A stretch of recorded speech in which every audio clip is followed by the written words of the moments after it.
Hola a todos. Antes de sumergirnos en esta intensa historia de superación y sentimientos inesperados, me encantaría saber un poco más de vosotros. ¿Desde dónde nos estáis acompañando hoy? ¿Estáis relajados en casa, haciendo una pausa en el trabajo o quizás de camino a algún lugar? Escribímelo abajo en los comentarios. Me encanta saber hasta dónde llegan estas historias. El crujido de las botas contra la hojarasca seca y las ramas caídas era el único sonido que rompía el majestuoso silencio del bosque. El sol comenzaba a esconderse tras la línea irregular de las montañas, tiñendo el cielo de un naranja intenso que poco a poco cedía terreno a los tonos púrpuras y azulados del anochecer. El aire, que durante la tarde había sido fresco y agradable, empezaba a afilarse, prometiendo una noche gélida en plena naturaleza. Caminando unos pasos por delante, sorteando las rocas con la agilidad de quien no piensa demasiado sus movimientos, iba Lucas. Llevaba una mochila enorme que parecía no pesarle en absoluto, y de vez en cuando se giraba para comprobar si su compañero seguía su ritmo. Cuando sonreía, el cansancio de la ruta de 12 kilómetros parecía evaporarse. Y detrás de él, intentando mantener la respiración acompasada y la vista al frente, iba Mateo. Mateo llevaba años enamorado de Lucas. Era un secreto guardado bajo 7 llaves, un sentimiento que había echado raíces en algún momento de la universidad, entre apuntes compartidos, noches de videojuegos y confidencias de madrugada. Lucas era el sol alrededor del cual orbitaba la vida de Mateo. Expansivo, cariñoso, despistado y abrumadoramente heterosexual. O al menos, eso era lo que Mateo siempre se había repetido a sí mismo para mantener sus esperanzas a raya y proteger su corazón. Esta acampada de fin de semana había sido idea de Lucas. Desconectar de la ciudad, respirar aire puro, solo tú y yo, tío, le había dicho un par de semanas atrás, dándole palmadas en la espalda. Mateo había aceptado, sabiendo que pasar 48 horas a solas con él en medio de la nada era a la vez un regalo y una forma de tortura autoinfligida. «Es aquí», gritó Lucas de repente, deteniéndose en un claro rodeado de pinos altísimos que formaban una especie de bóveda natural. «Este es el sitio perfecto. Hay un arroyo cerca, lo he escuchado, y el suelo está bastante nivelado para la tienda». Mateo llegó a su lado, resoplando y apoyando las manos en las rodillas para recuperar el aliento. El vaho de su respiración ya era visible en el aire frío. «Me parece bien. Pero montemos la tienda ya, porque la temperatura está cayendo en picado». Durante la siguiente hora, trabajaron en equipo. La sincronización que tenían era perfecta, producto de años de amistad.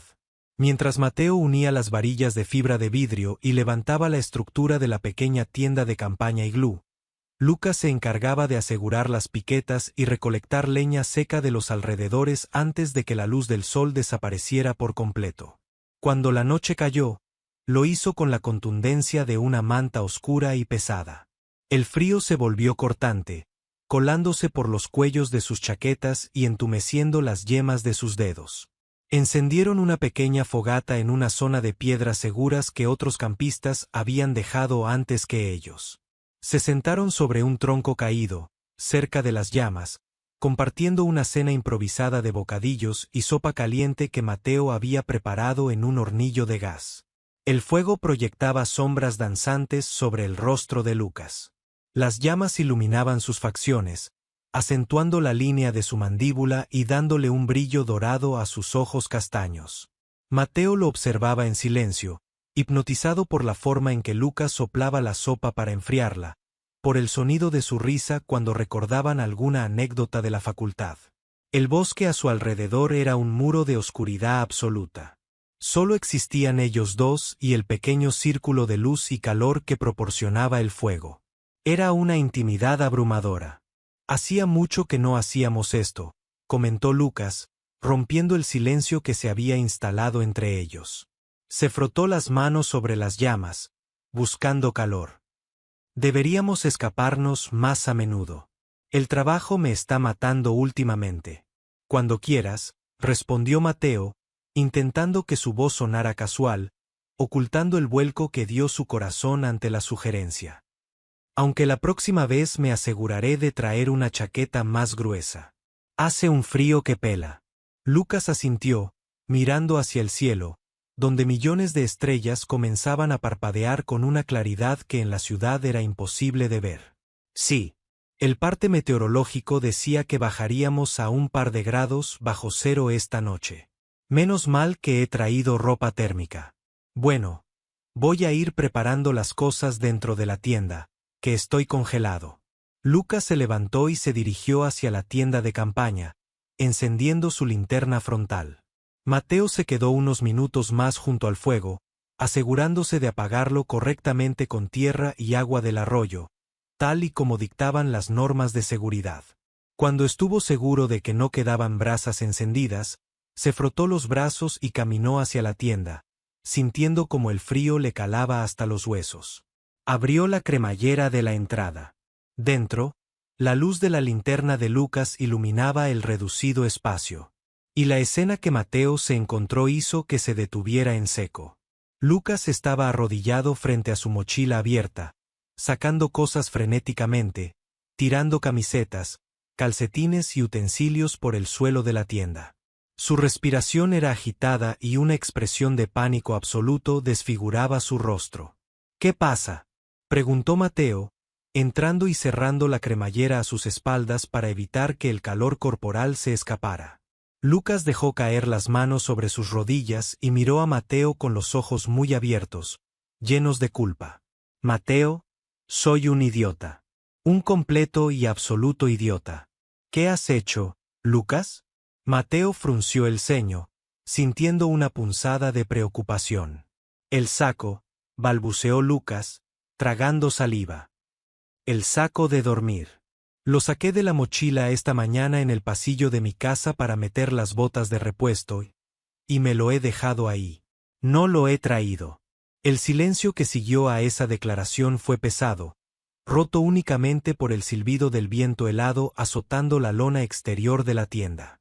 Mateo se quedó mirando a su amigo, procesando la información. Estaban a kilómetros del coche, en medio de la montaña, a punto de enfrentarse a temperaturas bajo cero. Y uno de los dos no tenía con qué cubrirse. Mierda, murmuró Mateo, frotándose la frente. Lo siento muchísimo, de verdad. Creí que lo había vuelto a guardar. Soy un desastre, se lamentó Lucas, abrazándose a sí mismo. Ya estaba temblando. Supongo que tendré que dormir con toda la ropa puesta ahí. No sé, usar la mochila como manta. Sobreviviré. Mateo suspiró. Conocía los riesgos de la montaña. Dormir sin equipo a 2 grados bajo cero no era una aventura, era una irresponsabilidad que podía terminar en hipotermia severa. Miró su propio saco de dormir. Era un modelo de expedición, diseñado para soportar temperaturas extremas. Era ancho, de estilo momia, pero lo suficientemente holgado porque a Mateo le gustaba tener espacio para moverse. No digas tonterías. Si duermes así, mañana tendré que bajarte de la montaña en helicóptero, dijo Mateo, adoptando un tono firme, el tono que usaba siempre que tenía que sacar a Lucas de algún apuro. ¿Y qué propones? No podemos bajar ahora, es de noche y el camino es peligroso. Mateo tragó saliva.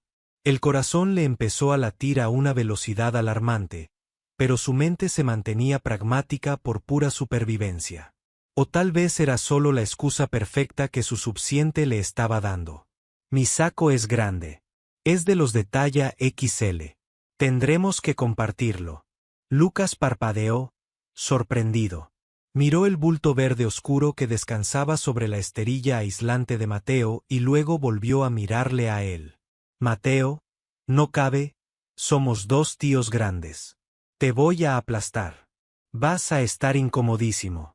No quiero fastidiarte la noche.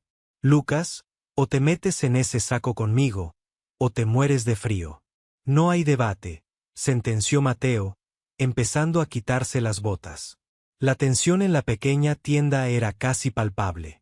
Lucas asintió lentamente, rindiéndose a la evidencia.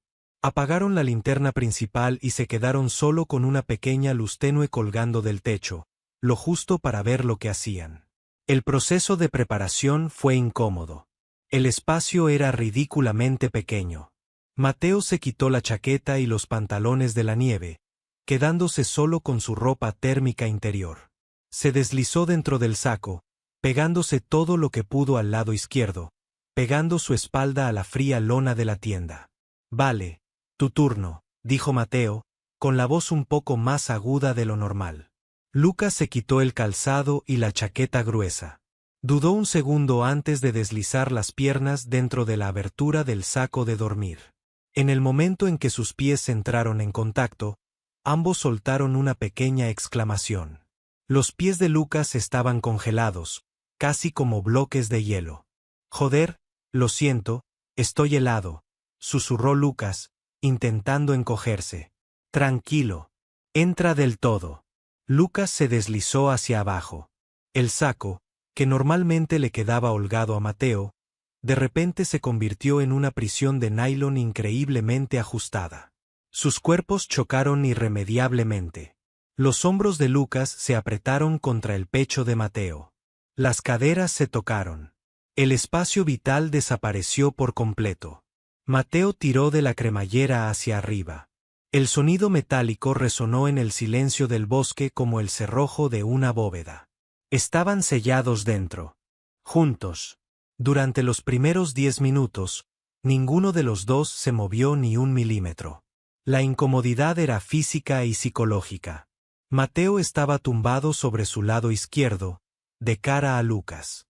Lucas estaba tumbado de espaldas, mirando al techo de la tienda, con los brazos cruzados sobre el pecho para ocupar el menor espacio posible. Estaban tan cerca que Mateo podía oler el humo de la fogata en el pelo de Lucas, mezclado con su aroma natural a pino y a piel limpia. El frío del exterior contrastaba brutalmente con el calor que se estaba empezando a generar dentro del saco. La temperatura corporal de ambos actuaba como una estufa. Pero el frío que Lucas traía del exterior aún persistía en sus extremidades. Mateo sintió como Lucas temblaba. Era un temblor sordo, incontrolable.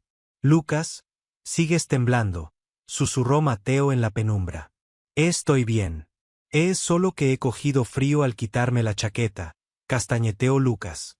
Mateo cerró los ojos y respiró hondo.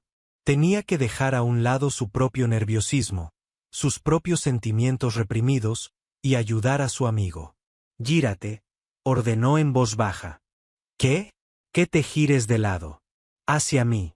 Si estamos de lado ocupamos menos espacio a lo ancho y compartiremos mejor el calor. Es ciencia básica de supervivencia. Lucas no protestó. Lentamente, con movimientos torpes por la falta de espacio, se giró sobre su costado derecho, quedando frente a frente con Mateo. Sus rostros quedaron a escasos palmos de distancia. En la penumbra azulada de la tienda, Mateo podía ver el contorno de los ojos de Lucas, el brillo tenue de sus pupilas mirándolo. Las rodillas de Lucas chocaron contra los muslos de Mateo. El contacto fue un golpe de electricidad estática. Mateo tuvo que morderse el interior de la mejilla para no soltar un suspiro. Mejor, murmuró Lucas, su voz un susurro rasposo que acarició el rostro de Mateo. El temblor de su cuerpo comenzó a ceder poco a poco gracias a la inmensa proximidad. Pasó otra media hora. El calor dentro del saco era ahora reconfortante, denso, casi embriagador. La tensión inicial por el contacto forzado había dado paso a una especie de letargo extraño. La respiración de Lucas se había vuelto pausada, rítmica, soplando suavemente contra el cuello de Mateo. Mateo estaba al borde de la desesperación. Estar tan cerca del hombre que amaba, sentir el peso de su pierna descansando casualmente sobre la suya, el calor de su abdomen rozando el suyo cada vez que inhalaban, era una prueba de resistencia para la que no estaba preparado. Quería apartarse, pero no había a dónde ir. Quería acercarse más, pero el miedo al rechazo lo mantenía paralizado. De repente, Mateo sintió un movimiento bajo la tela. La mano de Lucas, que había estado encogida contra su propio pecho, se deslizó lentamente hacia abajo, buscando una posición más cómoda durante el sueño. Sus nudillos rozaron accidentalmente la cadera de Mateo.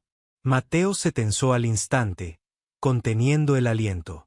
Esperó a que Lucas retirara la mano, asumiendo que había sido un movimiento involuntario por estar medio dormido. Pero la mano no se apartó. Al contrario, los dedos de Lucas se abrieron perezosamente y la palma de su mano se asentó sobre la curva de la cintura de Mateo, justo por encima del borde del pantalón térmico.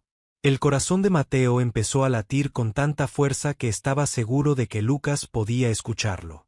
El calor de esa mano sobre su piel era como un hierro candente. Era un contacto firme, intencionado, anclado. Mateo abrió los ojos en la oscuridad, incapaz de procesar lo que estaba pasando. Y se encontró con que Lucas no estaba dormido. Los ojos de Lucas estaban abiertos, fijos en los de Mateo. Ya no había rastro de pánico por el frío, ni del tono bromista de siempre. Había una intensidad profunda, insondable, que Mateo nunca había visto antes en él. La pequeña luz del techo de la tienda arrojaba sombras sobre su rostro, haciéndolo parecer irreal. Mateo, susurró Lucas. El nombre sonó diferente en su boca. Sonó a secreto, a confesión. Dime, respondió Mateo, apenas un hilo de voz, temblando por primera vez en toda la noche, pero no de frío. Lucas movió su mano, la que descansaba sobre la cintura de Mateo, deslizando el pulgar lentamente, trazando una caricia suave y deliberada a través de la tela de la camiseta. Mateo cerró los ojos por un segundo, sintiendo que la mente se le nublaba. Llevo años esperando a que te des cuenta, murmuró Lucas. El espacio entre ellos era tan reducido que sus narices casi se rozaban. Años viéndote mirarme cuando crees que no me doy cuenta. Años intentando encontrar la forma de romper esta barrera sin asustarte. Mateo sintió que el mundo entero se detenía. La respiración se le atascó en los pulmones. ¿Era posible? ¿Acaso había estado ciego todo este tiempo? ¿O era el frío, la oscuridad, el cansancio, lo que les estaba haciendo delirar a ambos? No, no sé de qué me hablas, mintió Mateo, la voz quebrada por la emoción, intentando retroceder 1 milímetro, pero chocando contra la tela del saco de dormir. Lucas sonrió. Fue una sonrisa triste y al mismo tiempo llena de ternura. Subió su mano libre, y con una delicadeza abrumadora, apartó un mechón de pelo de la frente de Mateo, dejando sus dedos descansando en su mejilla. El contraste del frío de sus dedos con la piel ardiente de Mateo fue devastador. Sabes perfectamente de qué te hablo, susurró Lucas, inclinando el rostro ligeramente hacia adelante, acortando la escasa distancia que los separaba. He dejado el saco a propósito, Mateo. Lo he sacado de la mochila a propósito. La confesión cayó como una bomba de calor en medio del saco de dormir. Mateo lo miró, estupefacto. Su mente trabajaba a 1000 por hora, intentando encajar esa nueva realidad. Lucas, su amigo heterosexual, el chico por el que había suspirado en silencio durante años, había orquestado todo esto. Todo. El viaje, la tienda pequeña, el olvido. Solo para estar exactamente donde estaban ahora. Antes de que Mateo pudiera formular una respuesta, antes de que pudiera verbalizar el caos de emociones que explotaba en su pecho, Lucas movió su mano hacia abajo, buscando la mano derecha de Mateo en la oscuridad del saco. Cuando sus dedos se encontraron, Lucas entrelazó los suyos con fuerza, como si temiera que Mateo fuera a desaparecer. El roce de la piel de Lucas, el calor que irradiaba su cuerpo apretado contra el suyo, la intensidad de su mirada en la penumbra, todo parecía demasiado perfecto. Demasiado hermoso para ser real. Mateo apretó la mano de Lucas, respondiendo al agarre, sintiendo que por fin, después de tanto tiempo, había llegado a casa. La tormenta de viento soplaba con fuerza en el exterior, pero en ese diminuto refugio de cristal, el tiempo se había detenido, suspendido en una caricia que prometía cambiarlo absolutamente todo. Las palabras de Lucas flotaron en el aire denso y cálido del interior del saco de dormir, resonando en la mente de Mateo como el eco de una campana lejana. He dejado el saco a propósito. El peso de esa confesión era tan abrumador que Mateo sintió que la gravedad dentro de la pequeña tienda de campaña había desaparecido por completo. No puedes estar hablando en serio, balbuceó Mateo, su voz temblando, apenas un soplo de aire rozando los labios de su amigo. Lucas, no juegues con esto. Por favor, te lo ruego. Con esto no. Lucas negó con la cabeza lentamente, un movimiento apenas perceptible debido a la falta de espacio. Su rostro, iluminado por el tenue resplandor azulado de la linterna de techo, reflejaba una vulnerabilidad cruda y absoluta. Apretó la mano de Mateo, entrelazando sus dedos con una fuerza que transmitía desesperación y alivio a partes iguales. Mírame a los ojos y dime si crees que estoy jugando. Mateo, susurró Lucas, su aliento cálido chocando contra la nariz de su compañero. Llevo meses ensayando cómo decírtelo. Llevo meses imaginando qué pasaría si me atreviera a cruzar la línea. Pero cada vez que estábamos en la ciudad, rodeados de gente, en el bar o en tu piso, me acobardaba. Tenía terror. Terror a que me miraras con asco. Terror a perder a la persona más importante de mi vida. Mateo no podía apartar la mirada. Los ojos de Lucas, normalmente llenos de chispas de humor y despreocupación, ahora eran dos pozos oscuros y profundos, cargados de un deseo contenido que Mateo conocía demasiado bien, porque era el mismo deseo que él había estado ahogando durante años. ¿Terror tú? Mateo dejó escapar una risa ahogada, amarga y dulce al mismo tiempo. Yo he vivido aterrorizado desde el segundo año de carrera, Lucas. Convenciéndome cada maldito día de que eras intocable. Viéndote salir con chicas, escuchando tus historias, fingiendo que no me importaba mientras por dentro me moría de envidia y de ganas de ser yo quien estuviera a tu lado. Lucas cerró los ojos un instante, como si las palabras de Mateo le hubieran asestado un golpe físico. Con la mano libre, la que no tenía entrelazada con la de Mateo, subió hasta su cuello. Sus dedos, aún ligeramente fríos por la helada exterior, acariciaron la nuca de Mateo, enredándose en el nacimiento de su cabello. Fue un tacto tan íntimo, tan posesivo y a la vez tan delicado, que un escalofrío violento recorrió toda la espina dorsal de Mateo. Fui un estúpido y un ciego, murmuró Lucas, abriendo los ojos de nuevo, acortando la distancia 1 milímetro más. Intentaba encajar en un molde que me asfixiaba, intentando ignorar que cada vez que me tocabas el hombro para llamarme la atención, mi piel ardía. Intentando ignorar que solo pensaba en ti. Hasta que me di cuenta de que no quería vivir una mentira. Pero no sabía cómo decírtelo. Así que planeé esto. Sabía que si te ponía en una situación límite, si no teníamos a dónde huir, si nos obligaba a estar así de cerca, tal vez la verdad saldría sola. Es el plan más suicida y ridículo que he escuchado en mi vida, susurró Mateo, pero una sonrisa involuntaria se dibujó en sus labios. La tensión acumulada en el cuerpo de Mateo empezó a derretirse. El frío de la montaña ya no existía. Solo existía el calor irradiando del pecho de Lucas contra el suyo, el roce constante de sus piernas entrelazadas bajo el grueso nylon del saco de dormir, y esa mirada fija que le prometía el mundo entero. Mateo, movido por un instinto que había reprimido durante una eternidad, liberó su mano del agarre de Lucas y la subió lentamente. Rozó con el dorso de sus dedos la mandíbula cubierta por una incipiente barba de 2 días.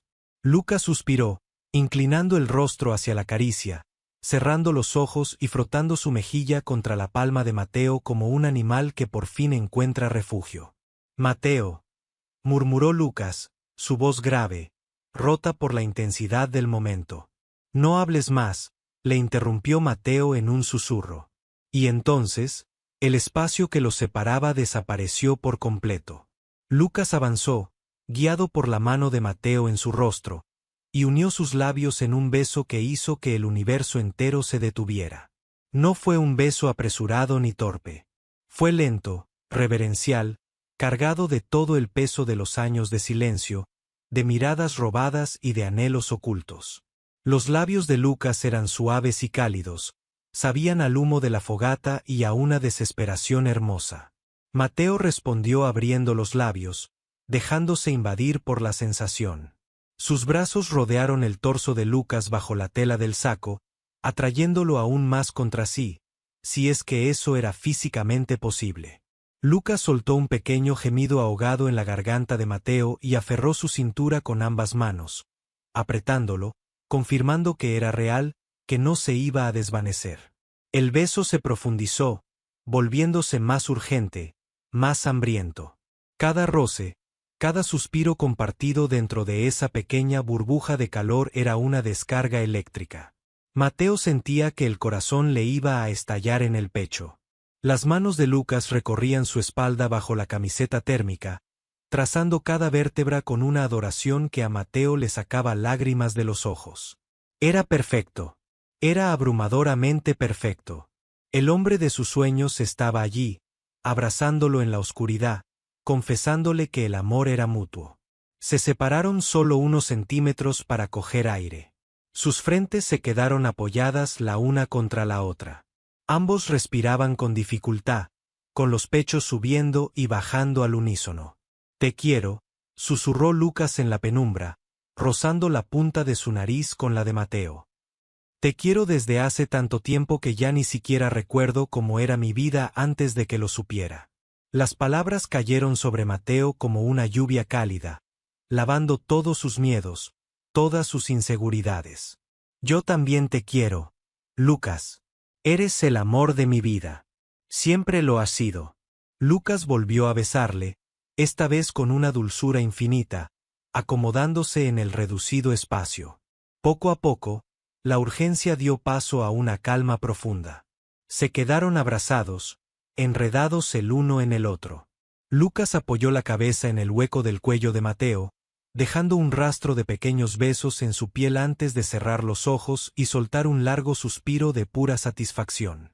Mateo se quedó mirando el techo oscuro de la tienda, sintiendo el peso reconfortante del brazo de Lucas cruzando su pecho. El sonido del viento aullando en los pinos se convirtió en una nana lejana. Mateo cerró los ojos, sintiendo que por fin estaba completo. El cansancio de la ruta, sumado a la liberación emocional, hizo que sus párpados pesaran como plomo. Se dejó llevar por el sueño, arrullado por la respiración pausada y tranquila del hombre que amaba, sabiendo que, al despertar, todo sería diferente. Su vida acababa de empezar. El viento aulló con una violencia repentina, agitando la lona exterior de la tienda de campaña con un chasquido sordo y rítmico. Ese sonido, persistente y molesto, fue lo que empezó a arrastrar a Mateo de vuelta a la conciencia. Intentó moverse, intentó aferrarse al cuerpo cálido que tenía entre sus brazos, pero se dio cuenta de que no había nada a lo que aferrarse. Un escalofrío le recorrió el rostro. Sintió la punta de la nariz helada. Abrió los ojos bruscamente. La oscuridad azulada de la noche había sido reemplazada por una luz grisácea y fría que se filtraba a través de la tela de la tienda. Era el amanecer. Mateo parpadeó, desorientado.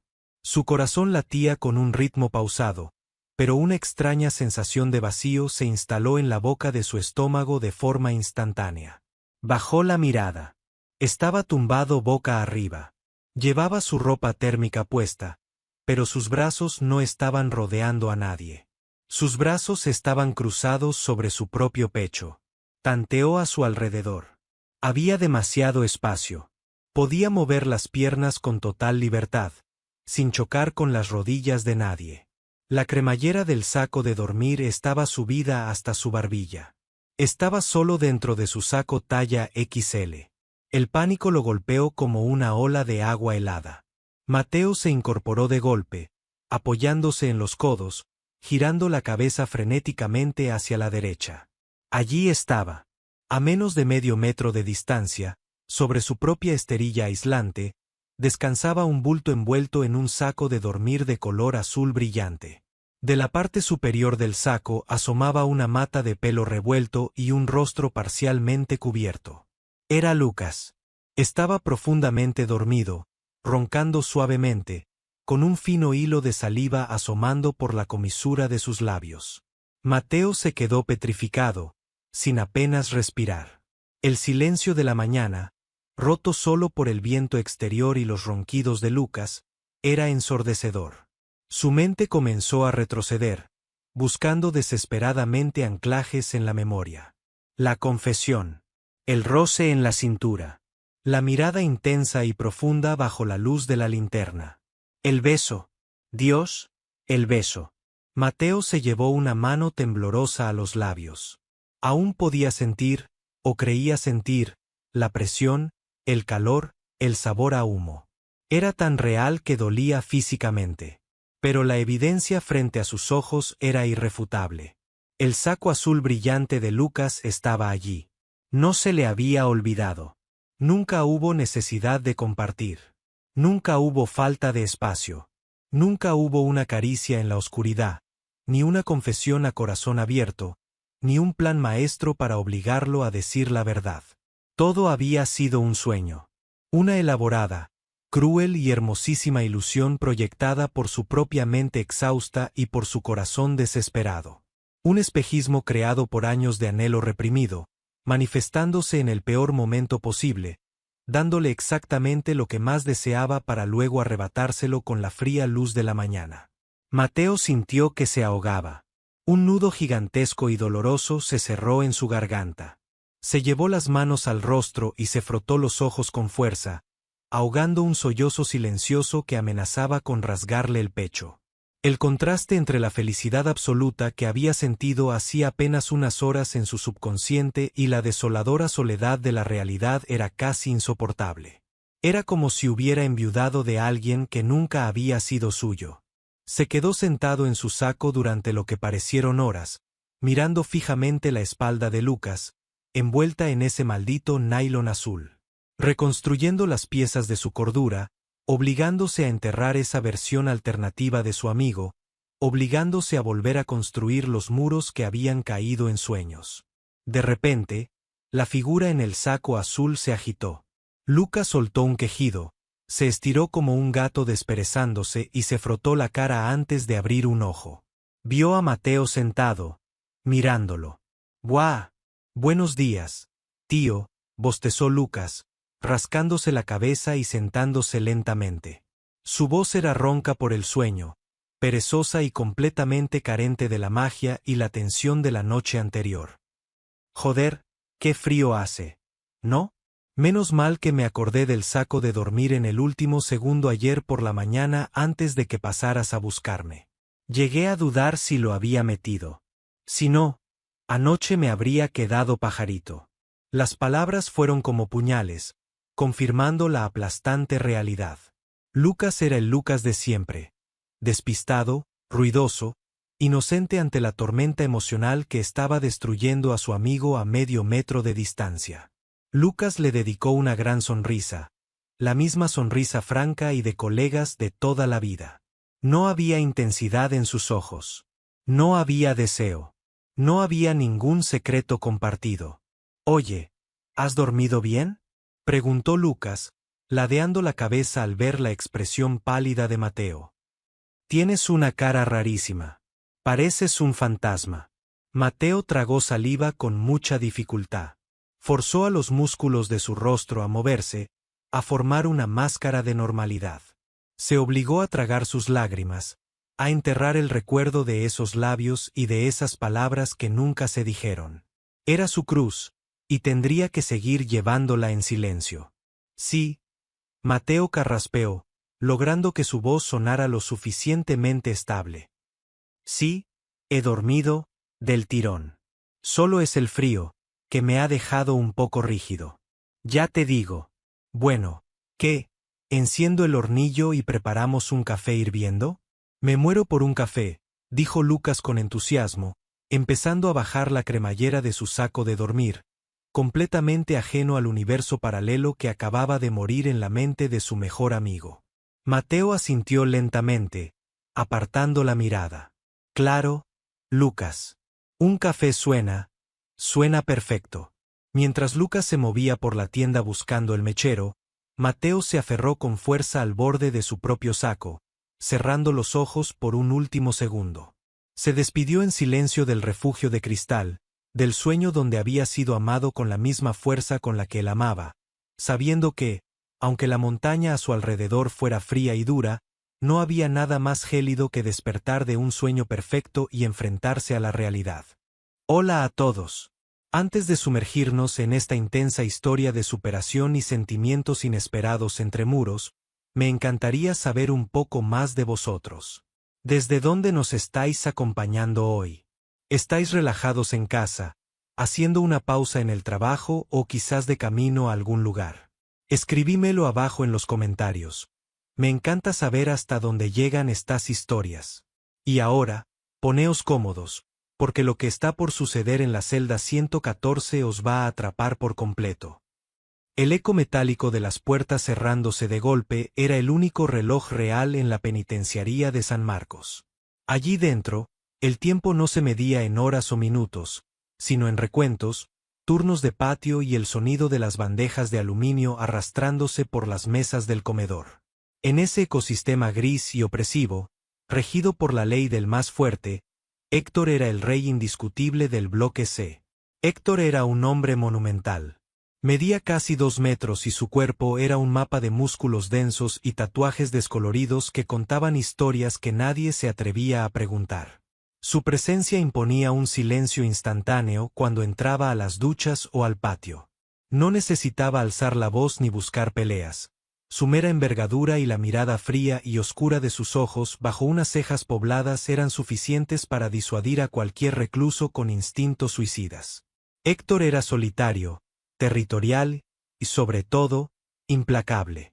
Su celda, la número 114, era su santuario, y durante 2 años había logrado el privilegio de no tener compañero. Hasta que llegó Elías.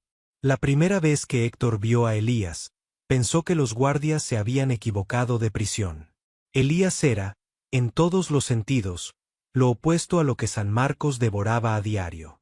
Era un joven de 20 y tantos años, de complexión tan delgada y frágil que parecía que un viento fuerte en el patio trasero podría quebrar sus huesos. Llevaba unas gafas de montura negra que no paraban de resbalar por el puente de su nariz pecosa, y su uniforme naranja le quedaba al menos 3 tallas más grande, colgando de sus hombros caídos como la ropa en un espantapájaros. Parecía un estudiante de literatura que había tomado el autobús equivocado, no un convicto. Cuando el guardia abrió la reja de la celda 114 y empujó a Elías hacia el interior, Héctor estaba haciendo flexiones en el suelo. No se detuvo. Solo levantó la vista y clavó sus ojos en el recién llegado. Elías se quedó petrificado junto a la puerta, abrazando su colchón enrollado y su pequeña bolsa de pertenencias como si fueran un escudo. Estaba temblando. Héctor podía ver cómo las manos del chico vibraban, traicionando su terror absoluto. La litera de arriba es tuya, gruñó Héctor finalmente, poniéndose de pie en un solo movimiento fluido que hizo que Elías retrocediera un paso instintivo, chocando contra los barrotes. No haces ruido después del apagón de luces. No tocas mis cosas. Y tú te encargas de limpiar el suelo y el inodoro todos los días. ¿Entendido? Elías tragó saliva, asintiendo frenéticamente. Ese sí. Entendido. Héctor sonrió para sus adentros, una sonrisa que no llegó a sus labios. Era el arreglo perfecto. Un esclavo asustadizo que no daría problemas. Durante las primeras semanas, Héctor se aprovechó de Elías de todas las formas que la rutina carcelaria permitía sin llegar a levantar sospechas de los guardias. En el comedor, Héctor simplemente deslizaba su mirada hacia la bandeja de Elías y el chico, condicionado por el miedo, le pasaba su postre, su ración de carne o su panecillo sin pronunciar palabra.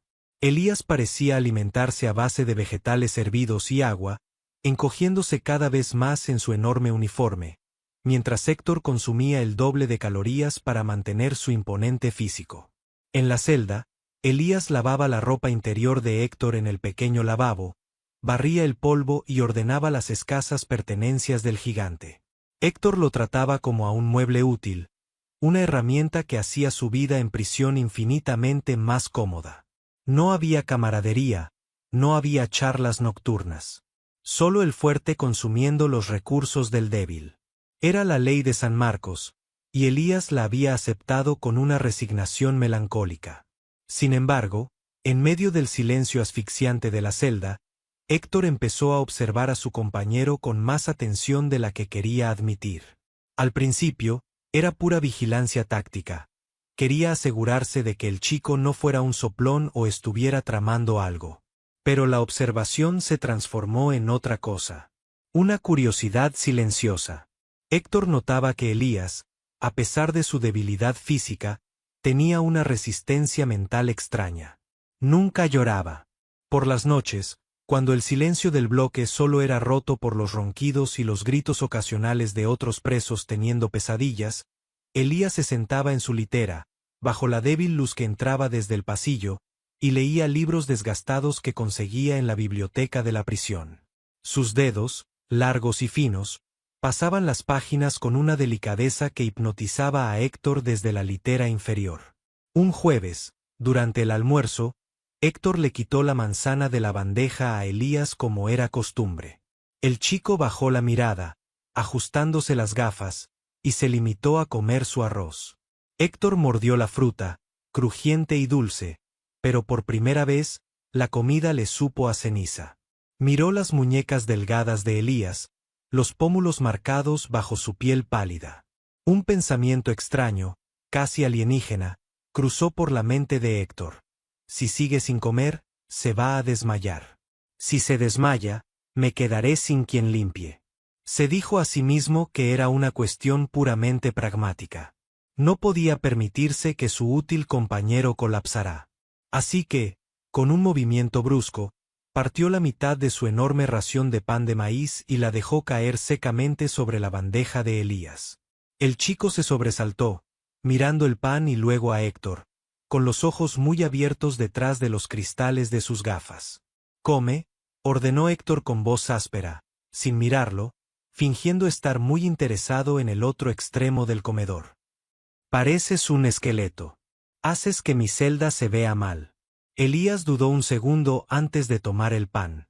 «Gracias», susurró, tan bajo que Héctor apenas pudo leerle los labios. Ese pequeño intercambio cambió algo. Fue una fisura diminuta en la presa de hormigón que rodeaba el corazón de Héctor. A partir de ese día, la dinámica comenzó a mutar. Héctor seguía exigiendo que Elías limpiara la celda, pero dejó de robarle toda la comida. De hecho, comenzó a exigir a otros reclusos de menor rango, mediante miradas intimidantes, que le cedieran dulces o galletas del economato, solo para dejarlos casualmente sobre la almohada de Elías. Héctor se convencía a sí mismo de que era un pago justo por los servicios de limpieza. Pero la verdad, una verdad que su mente endurecida por la prisión se negaba a procesar, era que la presencia de Elías se estaba convirtiendo en una necesidad. La obsesión comenzó de forma sutil. Héctor descubrió que no podía dormir hasta escuchar la respiración rítmica y pausada de Elías en la litera de arriba. Si el chico daba vueltas y crujían los resortes de la cama, Héctor sentía una punzada de ansiedad, preguntándose qué le dolía o qué le preocupaba. Durante las horas de patio, Héctor, que siempre solía sentarse solo en las gradas a observar el panorama general, ahora pasaba todo el tiempo con la vista clavada en Elías. Elías solía sentarse en un rincón soleado del muro este, leyendo o simplemente cerrando los ojos contra la luz del día. Para Héctor, ver a Elías allí, tan ajeno al peligro inminente que era el resto de la población carcelaria, era a la vez exasperante y fascinante. Parecía una flor silvestre creciendo obstinadamente en medio de un campo de minas. El punto de inflexión ocurrió 2 meses después de la llegada de Elías. El patio estaba tenso ese martes. Había rumores de registros en las celdas, y los reclusos estaban nerviosos. Elías caminaba hacia su rincón habitual, llevando un libro bajo el brazo, cuando 3 presos del bloque D, conocidos por aprovecharse de los más débiles, se cruzaron en su camino. El líder, un tipo con una cicatriz cruzándole la mejilla llamado Torres, le bloqueó el paso. Desde las gradas, a 50 metros de distancia, el radar de Héctor se activó. Se puso en pie lentamente, cada músculo de su enorme cuerpo tensándose como los cables de un puente a punto de romperse. Gafitas, dijo Torres, empujando a Elías por el hombro. El libro de Elías cayó al polvo del patio. Bonito libro. ¿Sabes leer? ¿O solo miras los dibujos? Elías retrocedió, su rostro palideciendo. Solo déjenme pasar, por favor. Me parece que nos vas a deber una tarifa de peaje por cruzar nuestra zona. Se burló otro de los matones, acorralando a Elías contra el muro de hormigón. Torres extendió una mano y agarró a Elías del cuello del uniforme, tirando de él hacia adelante con violencia.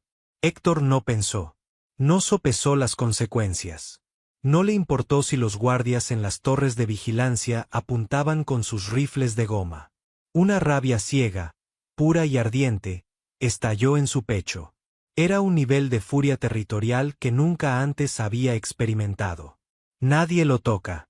El pensamiento resonó en su mente como una campana de alarma. Es mío. En cuestión de segundos, la montaña de músculos que era Héctor cruzó el patio a grandes zancadas. La multitud de presos pareció abrirse como el mar rojo ante él, percibiendo la tormenta que se avecinaba. Cuando Torres levantó el puño para golpear el rostro asustado de Elías, una mano masiva como una pinza de acero se cerró alrededor de su antebrazo. Torres se detuvo en seco, el dolor haciéndole soltar a Elías de inmediato. Se giró para encontrarse con el pecho de Héctor. Héctor no gritó. No hizo un espectáculo. Solo miró a Torres desde arriba, sus ojos convertidos en dos agujeros negros de pura hostilidad. Apretó el brazo de Torres un poco más, lo suficiente para hacer que el hombre jadeara de dolor. Ese chico vive en la 114, dijo Héctor, su voz un murmullo profundo y gutural que heló la sangre de los presentes. Es mi compañero. Quien lo toca a él, me toca a mí. ¿Ha quedado claro, Torres?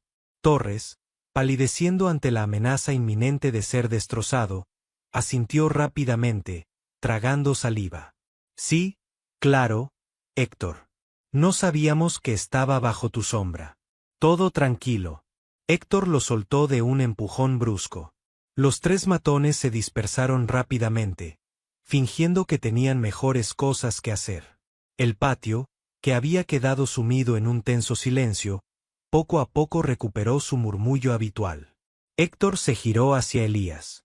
El chico estaba temblando violentamente, apoyado contra el muro de hormigón, intentando recuperar el aliento. Sus gafas estaban ligeramente torcidas. Héctor sintió un impulso irracional de extender la mano y enderezárselas, de tocar su rostro pálido y asegurarle que estaba a salvo. Apretó los puños a sus costados para evitar hacerlo. Se inclinó, recogió el libro manchado de polvo que había caído al suelo, lo sacudió un par de veces y se lo tendió a Elías. «Camina detrás de mí», ordenó secamente. Elías obedeció sin chistar. Siguieron juntos, la sombra inmensa de Héctor cubriendo por completo la frágil silueta de Elías mientras caminaban hacia el otro extremo del patio. Esa noche, en la celda 114, el silencio era diferente. Ya no era un silencio opresivo, sino uno cargado de palabras no dichas.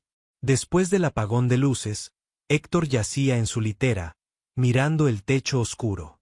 Su corazón latía a un ritmo inusualmente acelerado. No podía dejar de pensar en la sensación de pánico que lo había embargado cuando vio a Torres agarrar a Elías.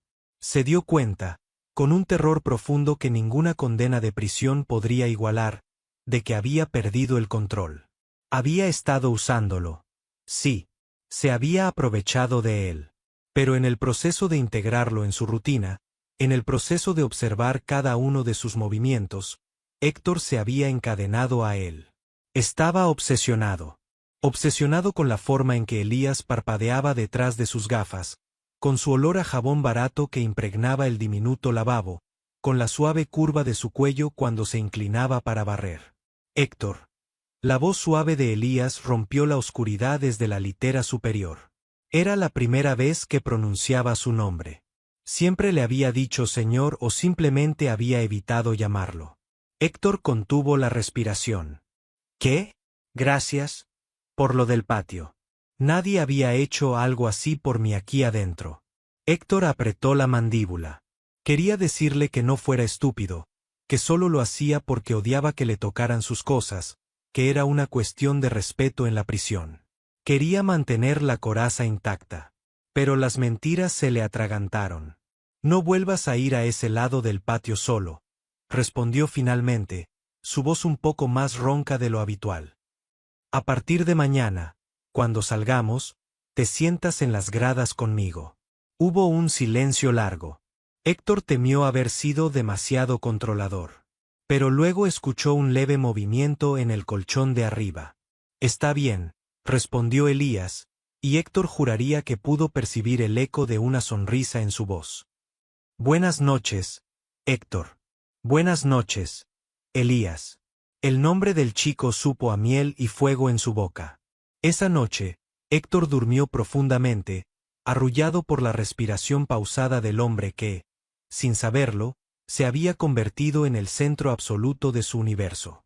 La prisión a su alrededor desapareció. Ya no importaban las rejas, los guardias ni las condenas. Lo único real eran los 4 metros cuadrados que compartía con él. En las semanas siguientes, la metamorfosis de Héctor fue completa. Pasó de ser un depredador a un protector feroz, posesivo y silencioso. Ya no dejaba que Elías limpiara los inodoros.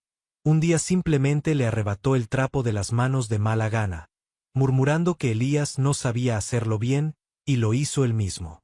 Empezó a usar su influencia para conseguir mejores cosas en el mercado negro del penal.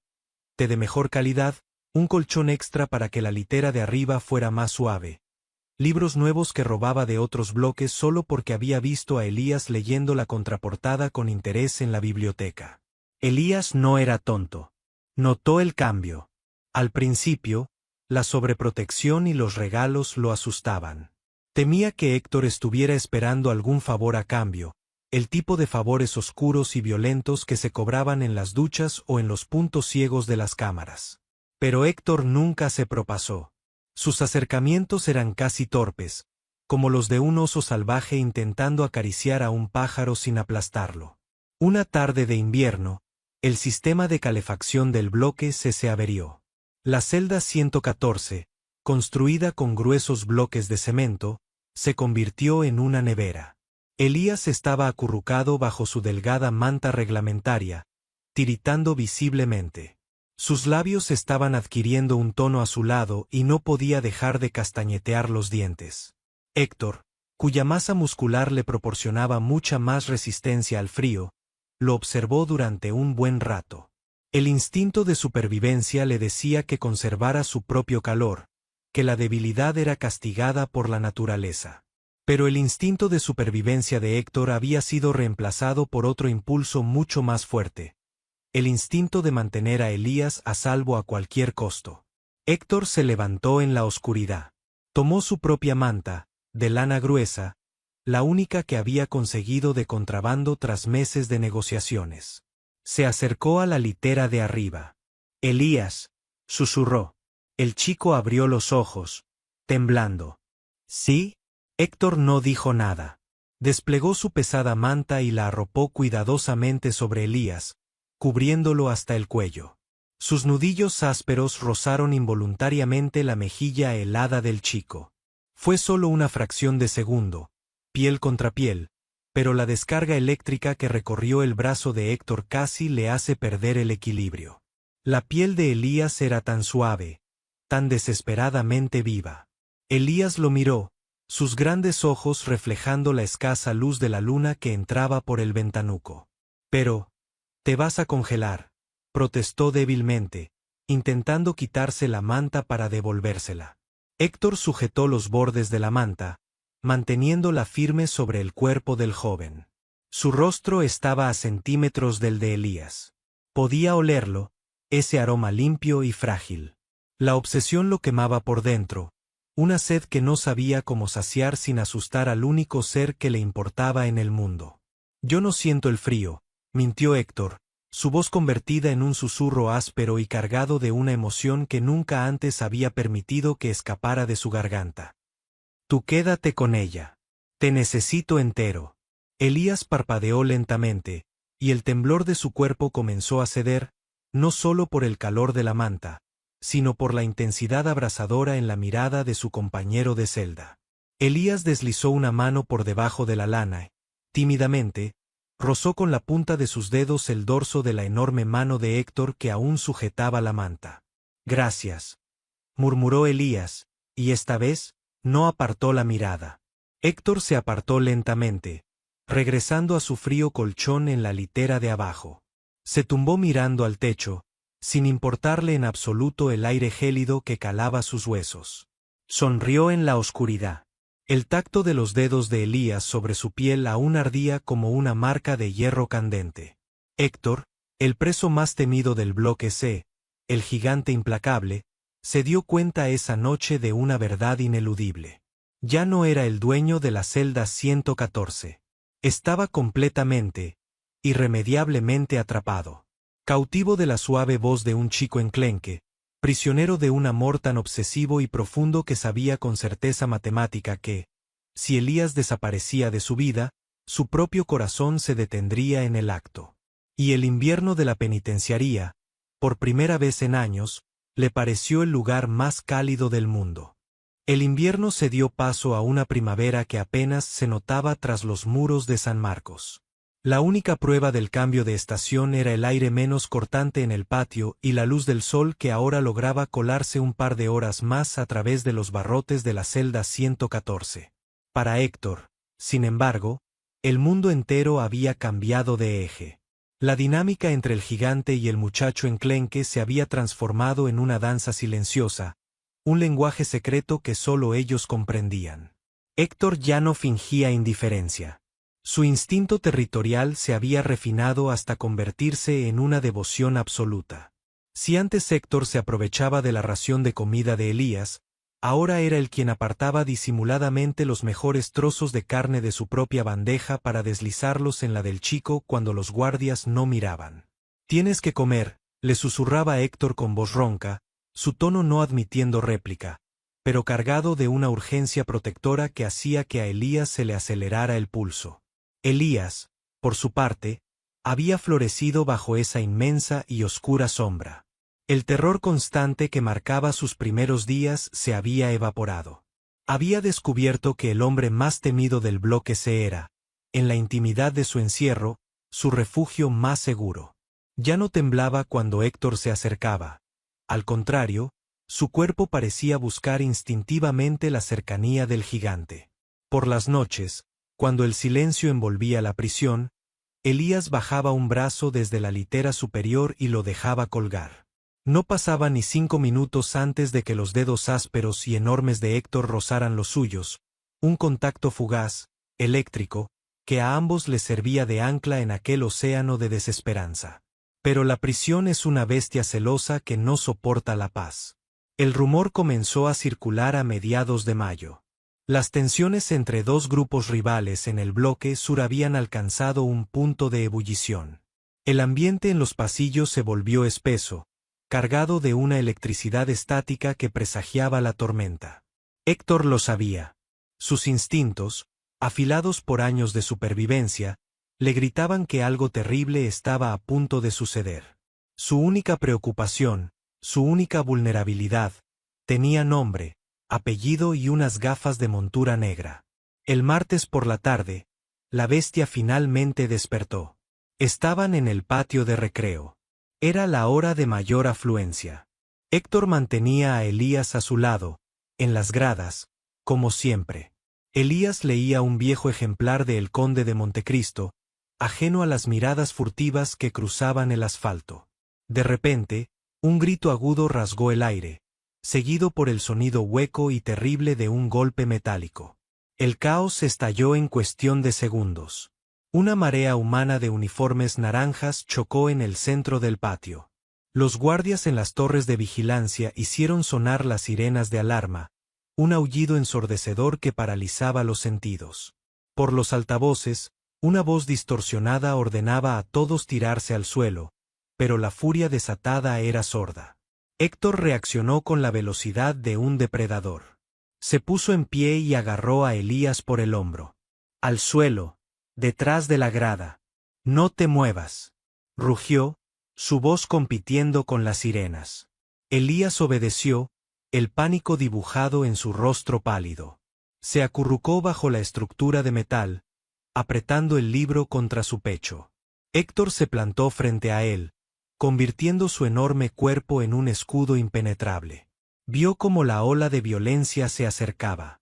Reclusos corrían despavoridos, otros buscaban saldar viejas deudas aprovechando la confusión.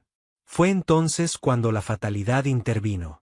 Una lata de gas lacrimógeno, disparada desde las torres para dispersar a la multitud, rebotó contra el muro y rodó directamente hacia donde estaban ellos.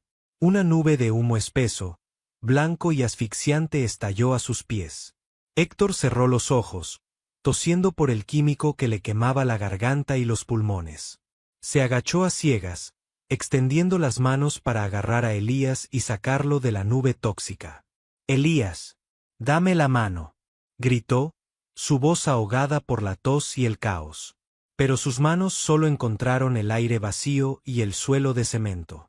El humo le arrebató la visión por completo. Un grupo de presos, huyendo del centro del conflicto, chocó violentamente contra la grada, empujando a Héctor hacia un lado. Cuando Héctor logró recuperar el equilibrio y abrir los ojos, irritados y llorosos, la nube de gas se estaba disipando lentamente. Miró debajo de la grada. Elías no estaba. El mundo entero se detuvo para Héctor. El sonido de las sirenas, los gritos de los reclusos, las órdenes de los guardias, todo se desvaneció, sumergiéndose en un silencio irreal y aterrador. Una sensación de vacío absoluto, fría e insoportable, se instaló en su pecho. Era un miedo primitivo, un terror que nunca había experimentado ni siquiera cuando se enfrentó a sus propios fantasmas. Elías. El rugido que salió de la garganta de Héctor no fue el de un hombre enfadado, sino el de una fiera herida, desesperada. Comenzó a caminar entre la multitud. Ya no era el preso calculador que medía sus pasos, era una fuerza de la naturaleza desatada. Apartaba a cualquiera que se cruzara en su camino, lanzando a hombres adultos a los lados como si fueran muñecos de trapo. Sus ojos, enrojecidos por el gas y la desesperación, escaneaban frenéticamente cada rincón del patio, cada sombra, cada rostro asustado. No puede vivir sin él. Esa fue la certeza que golpeó a Héctor en medio del infierno. Si algo le pasaba a Elías, si lo perdía en aquel mar de brutalidad, no habría razones para seguir respirando. La prisión no era su condena. Su verdadera condena sería despertar en la celda 114 sin el sonido de la respiración de Elías desde la litera de arriba. Elías. Lo encontró cerca de la entrada del bloque B. Elías había sido arrastrado por la estampida y estaba acorralado contra la valla de seguridad, rodeado de cuerpos agitados y humo. Tenía las gafas rotas, colgando de una sola oreja, y se cubría la cabeza con los brazos, encogido, tratando de hacerse lo más pequeño posible para evitar ser pisoteado. Al verlo, el corazón de Héctor dio un vuelco tan violento que casi le roba el aliento. Atravesó los últimos 10 metros como un ariete humano. Cuando llegó frente al muchacho, se interpuso entre él y el resto del patio, creando una barrera inquebrantable con su cuerpo. Se arrodilló lentamente, ignorando el caos que hervía a sus espaldas. Extendió sus grandes manos, temblando ligeramente por primera vez en su vida, y tomó el rostro de Elías. «Mírame», suplicó Héctor, su voz apenas un susurro rasposo, pero que resonó con la claridad del cristal en los oídos del chico. «Mírame, estoy aquí». Elías bajó los brazos, parpadeando con fuerza. Cuando sus ojos desenfocados se encontraron con la mirada oscura y desesperada de Héctor, un sollozo ahogado escapó de sus labios. Sin pensar, sin dudar, Elías se lanzó hacia adelante y hundió el rostro en el amplio pecho del gigante. Sus delgados brazos rodearon el torso de Héctor, aferrándose al uniforme naranja como un náufrago a una tabla en medio del mar. Héctor cerró los ojos y rodeó al chico con sus inmensos brazos, escondiéndolo del mundo, protegiéndolo de todo mal. Aspiró el olor del cabello de Elías, mezclado con el polvo y el humo, pero que para él era el aroma más preciado del universo. Apretó su agarre, sintiendo los frágiles huesos del muchacho contra su pecho, prometiéndose a sí mismo que nada ni nadie lo volvería a apartar de su lado. El motín fue controlado unos 30 minutos después. Los guardias tácticos entraron en el patio y obligaron a todos los reclusos a regresar a sus celdas para un recuento general. El ambiente era de pura tensión, pero para Héctor y Elías, el mundo exterior había dejado de importar. Caminaron juntos por los pasillos grises, flanqueados por guardias armados, pero en su propia burbuja de silencio. Héctor mantenía una mano firme sobre la espalda de Elías, guiándolo, asegurándose a cada segundo de que seguía allí. Cuando la pesada puerta de acero de la celda 114 se cerró a sus espaldas con su familiar eco metálico, el alivio inundó el pequeño espacio. Héctor se recostó contra los barrotes, respirando agitadamente. La adrenalina comenzaba a abandonar su cuerpo, dejando tras de sí un agotamiento abrumador. Elías se quedó de pie en el centro de la celda, con las gafas rotas en la mano, mirándolo con una intensidad que desarmaba al gigante. El silencio se prolongó, pesado, cargado de todas las palabras que la prisión les había prohibido pronunciar. Héctor rompió el hielo. Se apartó de los barrotes y dio un paso hacia el muchacho. La diferencia de tamaño entre ambos nunca había sido tan evidente, pero la vulnerabilidad en los ojos de Héctor equilibraba la balanza. «Creí que te había perdido», confesó Héctor, su voz quebrando el silencio de la celda. Las palabras sonaron extrañas en su boca, como si no pertenecieran al vocabulario de un presidiario endurecido.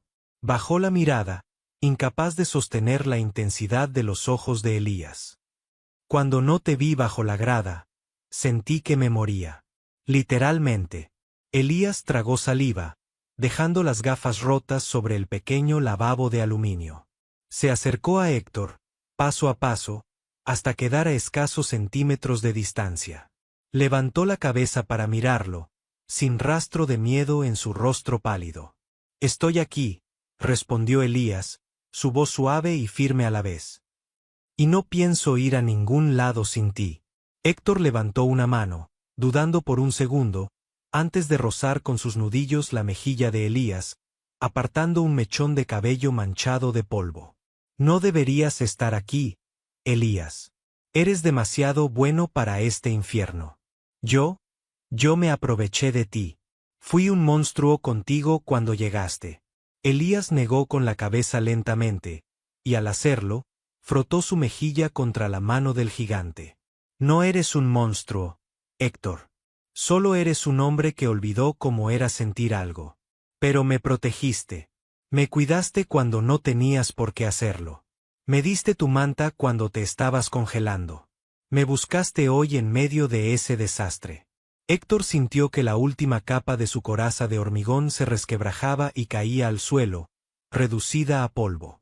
La obsesión que había crecido en su interior, esa necesidad oscura y territorial, se había transformado, purificada por el fuego del miedo a perderlo. Ya no se trataba de control. Se trataba de amor. Un amor extraño, nacido en el lugar más feo del mundo, pero más puro que cualquier cosa que Héctor hubiera conocido antes. «No puedo vivir sin ti, Elías», murmuró Héctor, la confesión saliendo desde lo más profundo de su pecho, un secreto revelado a las paredes descascaradas. «Me he vuelto loco. Pienso en ti cada segundo del día. En cómo respiras, en cómo lees. Si te alejan de mí, no quedará nada de este hombre. Solo quedará el animal que el resto de la prisión cree que soy». Elías cerró los ojos ante la honestidad abrumadora de las palabras.